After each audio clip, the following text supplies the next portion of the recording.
After you got out of the hospital, did you go back to the house? No, I never went back to the house. A lot needed to be done because Paul wasn't going back to that house. I couldn't go back to the house. How hard was that to pack up someone else's life, especially someone you were so close to? It was horrible, and to see the place on the floor where she had laid, because in the beginning it wasn't cleaned up. The hardest part was we couldn't find her wedding ring, and that was the big, oh my God, her wedding ring was like this, like a tiny little golden earring, a little tiny hoop. It was the thinnest little piece of gold ever. They took the jewelry off and left it in the house because it would have got something to do with evidence. It would have become evidence. They wanted to make sure that it was left in the house so that she could be buried in it. That was really hard.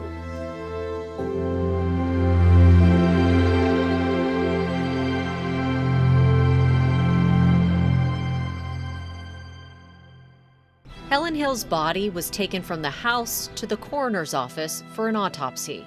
Did the mix-ups and missteps in the case to find her killer begin there? Helen's family hopes telling her story will lead investigators to figure it out. Filmmaking is fun. People didn't think she was real because she was so nice and friendly. Helen was like this saint. A light went out in New Orleans.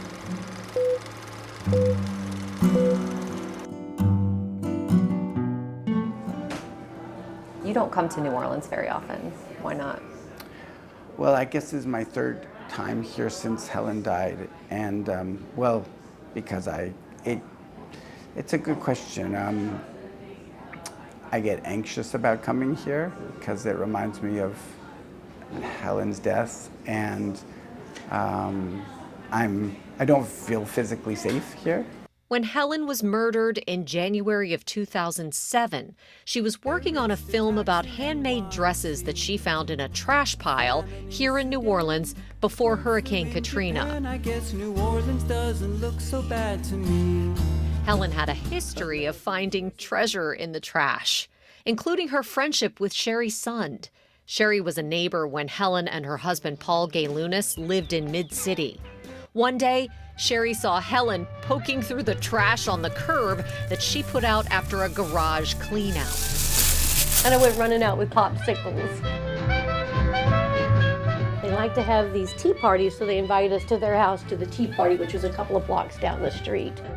A decades-long friendship made, treasure found in the trash. The dresses were different, really. They were all handmade, each one unique. Helen explains it. And I saw these dresses out being thrown away in this trash pile, and there were these beautiful dresses with hand sewing, real beautiful fabrics and stuff, and I took a few of them home and washed them. The seamstress was named Florestine Kinchin. She was working on this film called The Florestine Collection. It was very much about New Orleans and about race relations. She had spent 5 or 6 or maybe even 7 years working on this movie, and it kept getting interrupted by different events in our lives, like the Hurricane Katrina, because we actually had to evacuate because our house was flooded in Mid-City, and so that stopped a lot of the film process. And then we had a son in 2004, and so that obviously took a lot of her energy. It was just really important to her to finish, so I ended up spending a couple years finishing it. In 2011, 4 years after Helen's murder, Paul traveled back to New Orleans for the film's premiere at the New Orleans Film Festival. And most importantly, this is where we fell in love and started our life together in 1992. Paul made it a love story about the dresses, Helen's love of them, Florestine's story, but mostly it's a love story about Helen.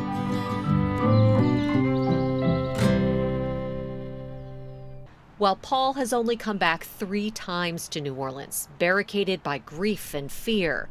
Helen's brother Jake has come to New Orleans more often. And I was talking to the lead detective every day, myself, and Paul was telling me that if they needed him for anything, he was there, and he would even come back, and he was traumatized. He didn't want to come back. Jake kept tabs on their investigation over the years. I had a lot of sympathy for the NOPD because they were trying to solve this wave of murders, 6 in one day, in Helen's case, in facilities that had been converted into the homicide offices because this building was flooded. It's going to be a nightmare for us? Absolutely. Are we going to have some problems in court? Absolutely. Are some people going to get away who should go to jail? Absolutely. The NOPD was slammed, working out of portable trailers. The Orleans Parish Coroner's Office was no better off. That's where Helen's body was taken for an autopsy. The converted funeral home in Central City, a temporary home for the coroner's office for more than a decade after the storm. The original office drowned in the basement of the criminal courthouse. Look, man, this ain't CSI. This is practical reality of forensics. Orleans Parish Coroner Frank Minyard says that reality is a cramped coroner's office with 2 trucks in the rear where they've been storing bodies since Katrina. He also has no forensic lab. That was in 2009. I interviewed Minyard for an investigative report on how the lack of DNA testing was handicapping the criminal justice system. Frankly, Helen Hill's case led me to do another report on it in 2026. When I came back to New Orleans, every year we asked for the crime lab to be rebuilt. Every year we asked for the DNA lab to be rebuilt. Those are decisions made above my pay grade, so we had to find a solution. It's still a big problem. But in 2007, it was much worse. And criminal justice experts say the most important DNA in any criminal case comes from the autopsy.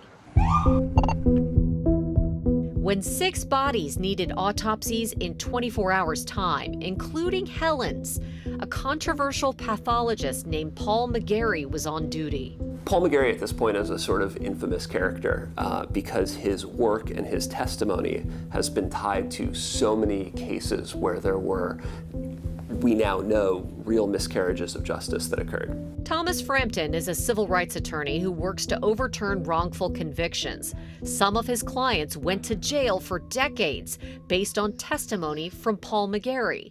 So you swear that the testimony you're about to give is the truth, the whole truth, and nothing but the truth, so help you God? I do.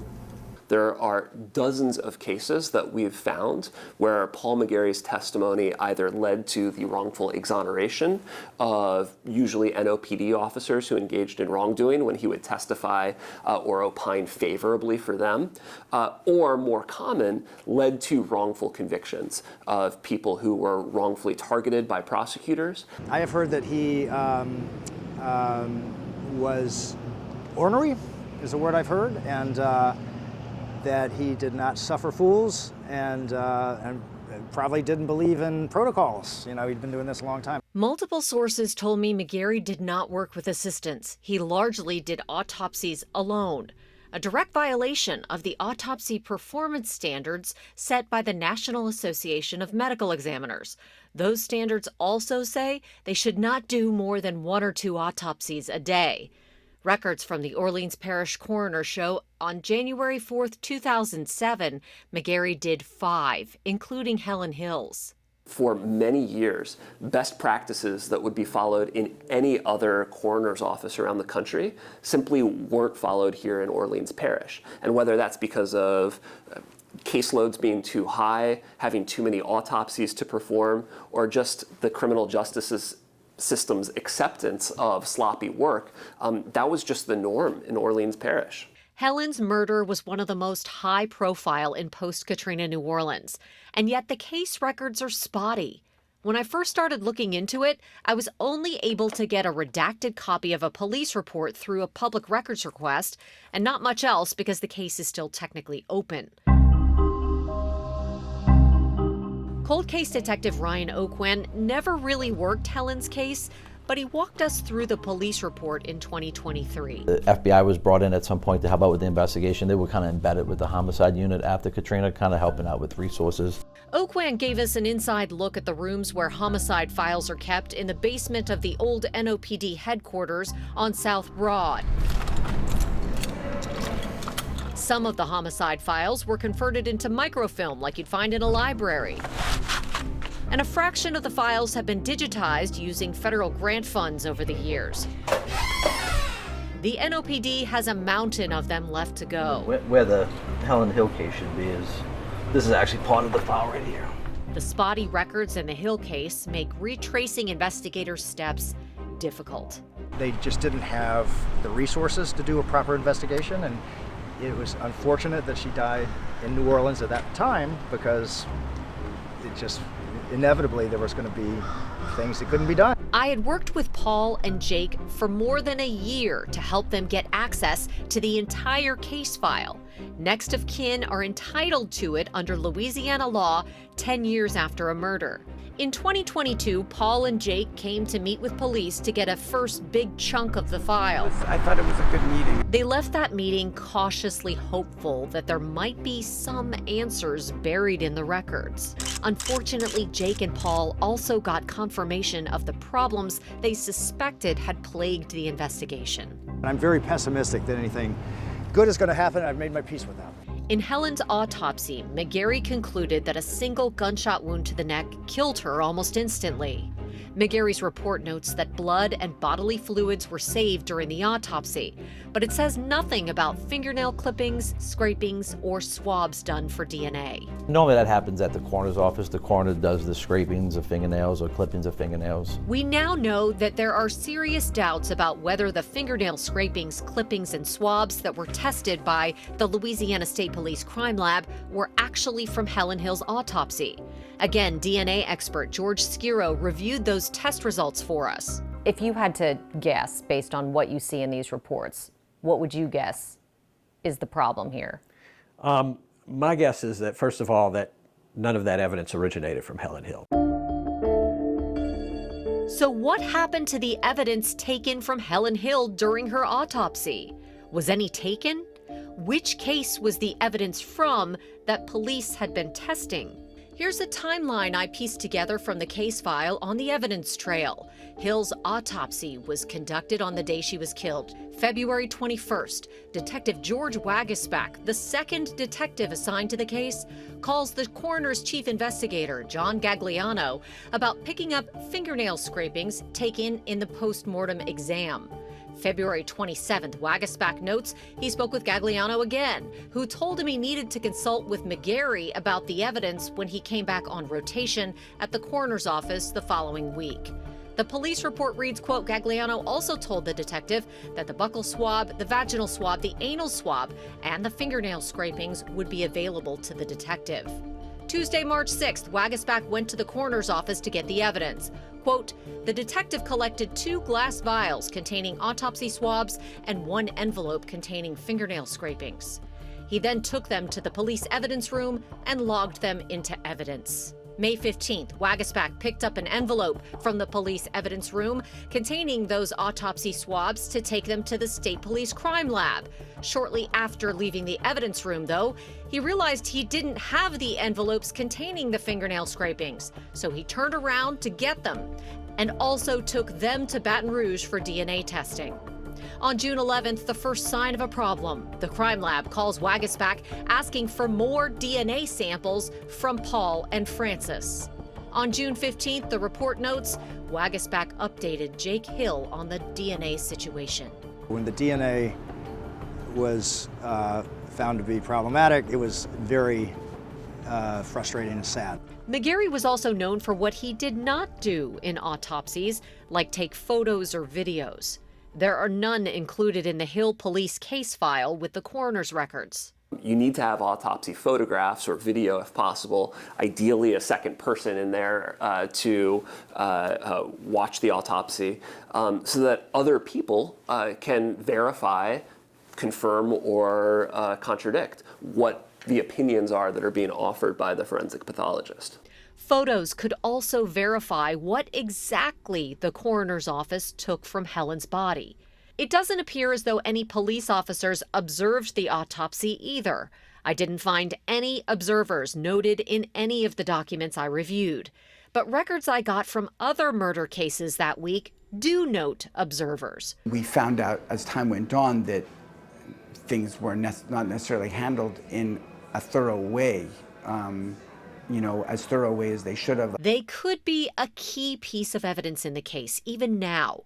Paul told police he saw Helen in a physical struggle with the intruder before the gun went off. And there she was with a man kind of restraining her. The only item that I think had potential relevance was her pajama top, because he had her headlock and she was sweating, and that trace evidence, even back in 2007, was something. Experts say that physical struggle with the intruder might have left some DNA on her pajamas. If they managed to find Helen Hill's evidence, what could they get from it now? Could they find DNA on the clothes, on the pajamas, if they were able to find them? Potentially, especially if, let's say, the person who if someone did come in contact with her and they were bleeding, that person's blood could be on her clothing. If the person came and grabbed her, that DNA might be there. But then again, you're talking 17 years later, where there's some sort of what we call trace DNA, then it becomes less likely. But still, you test it and see. Yeah, you just never know. Right. If anyone could find them. That was what Willie Bush, Urban Bush, was searching for. Yeah. In the evidence room, could not find. It was missing. It's gone missing. Here's what I found in the case file about the PJs. Crime scene photographs show Helen with her pajamas loosely on at the scene. The pants were printed with a distinctive chandelier pattern on them. Then at the coroner's office, McGarry's autopsy protocol reads, quote, dressed in a blouse buttoned in the front, pulled up to the breasts, pajama pants, white with gray and pink design.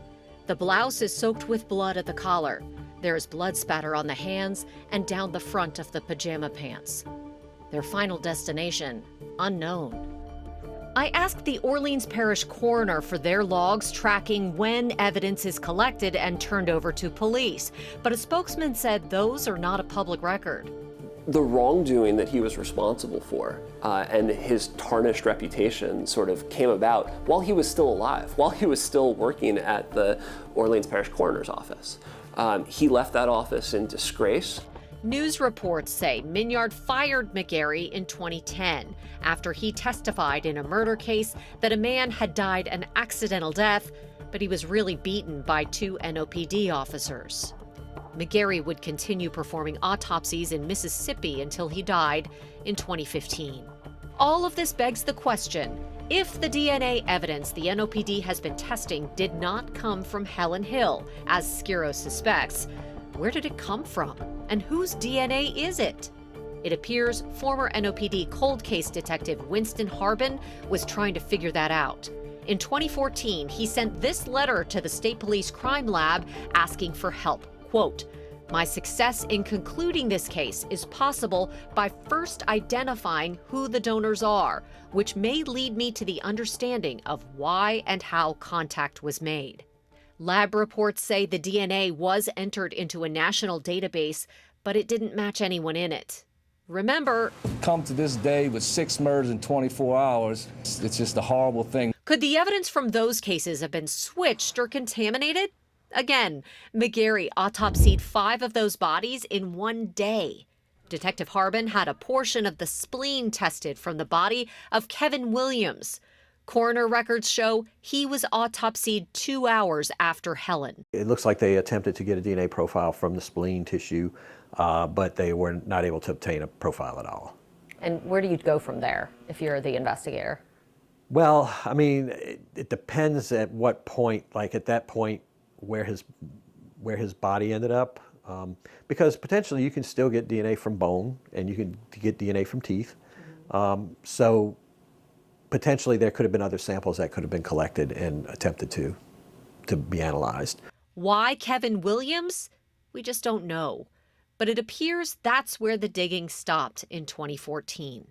Crime is not staying put in New Orleans. It's just tragic.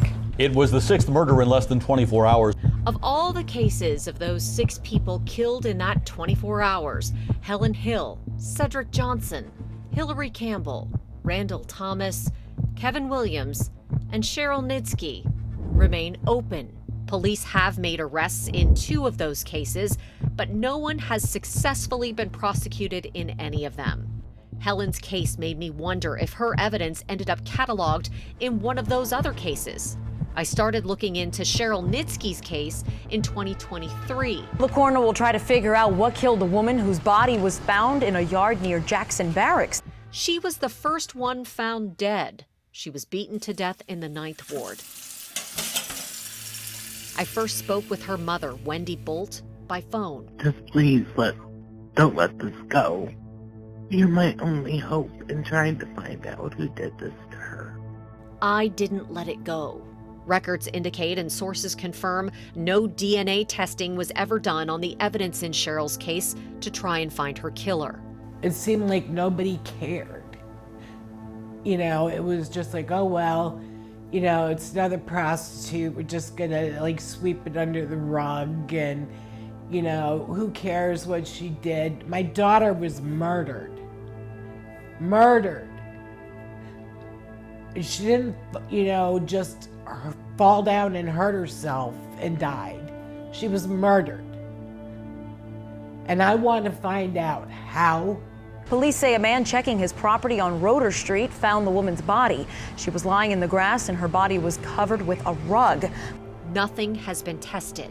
Not the t-shirt she was wearing, not the jeans, not the blood-stained hoodie, not the blood-stained sheets, or the yellow rope found near her body.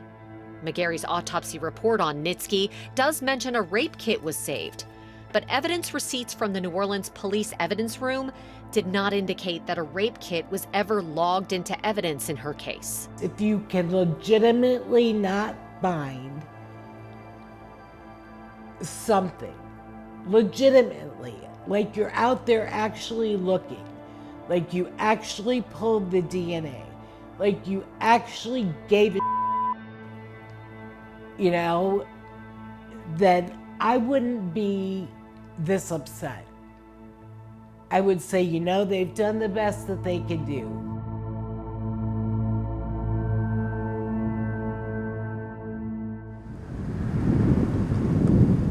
Cheryl's mother, Wendy Bolt, is desperate for answers even decades later.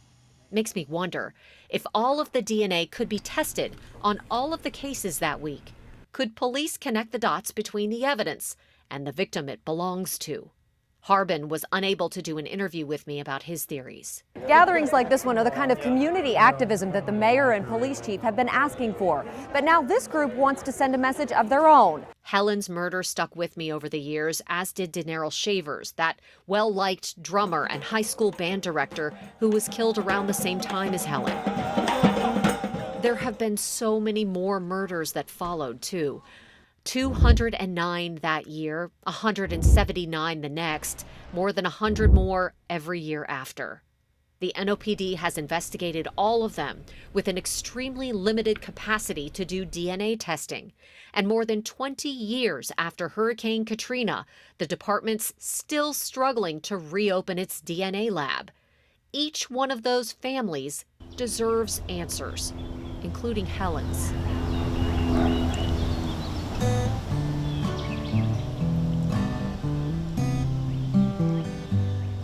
Helen's mother, Becky Lewis, isn't sure Helen's killer will ever be found. There's a lot to remember and to forget.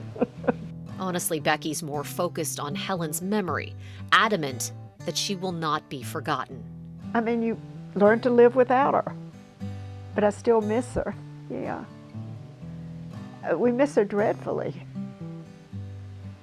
You know, sometimes I think I miss her more now than I did then, because I keep thinking when bad things happen, I just wish Helen were here. Yeah. Mm-hmm. What do you miss most about her? I miss her calling me on the phone. She used to call me a lot. I miss her talk. I miss talking to her, yeah. Becky made sure Helen's words lived on with books full of treasures from Helen. She made this one for the funeral. And this one for Francis Pop, Helen's now college-age son. It's filled with all the letters Helen sent to Becky about him during those precious baby years. I've tried not to talk too much about it with him. Helen's legacy also lies in her films. I found all these dresses and they were hand sewn and they were such beautiful dresses that she made. She loved those dresses so much that Helen was buried in one. That was what the dress that she was buried in. I didn't know what to do with these boxes of dresses just sitting in my basement in plastic boxes. What am I going to do with all these dresses? Becky has a box that we don't have yet. My name is Nikki Finney, and I am the chair of the Ernest A. Finney Jr. Cultural Arts Center here in Columbia. I was in a grocery store when we started this Cultural Arts Center, and a woman rushed up to me and she told me about her amazing daughter, Helen Hill. She told me about these dresses. She told me about Florestine Kinchin, who made each one of these dresses by hand, no machine, and I fell in love. Her sense of color, she loved color. And I was haunted by the story of Helen. I was haunted by her murder in New Orleans, and I was engaged in an artistic and humankind way to make sure Florestine Kinchin wasn't forgotten, Helen Hill wasn't forgotten. Finney plans to display the dresses in the new Creative Arts Center in Helen's hometown, so everyone can learn about her and about Florestine Kinchin. There was a symbiosis between Florestine Kinchin and Helen Hill. They never met, but they were two creative women who discovered each other through these dresses after a disaster, which I find amazing.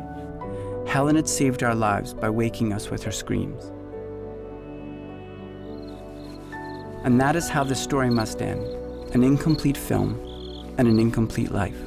She's grown in stature, her fame, very much since her death as a filmmaker. And that was Helen's job to me. And she was very good at it. I was fascinated by her films, but she was my sister first and foremost. A sister, a friend, a mother, a wife. Now I want to resurrect her, to mend her wounds, to take care of her. But I can't. A light went out in New Orleans. He put a light out. He put a very shiny, bright light out for all of us.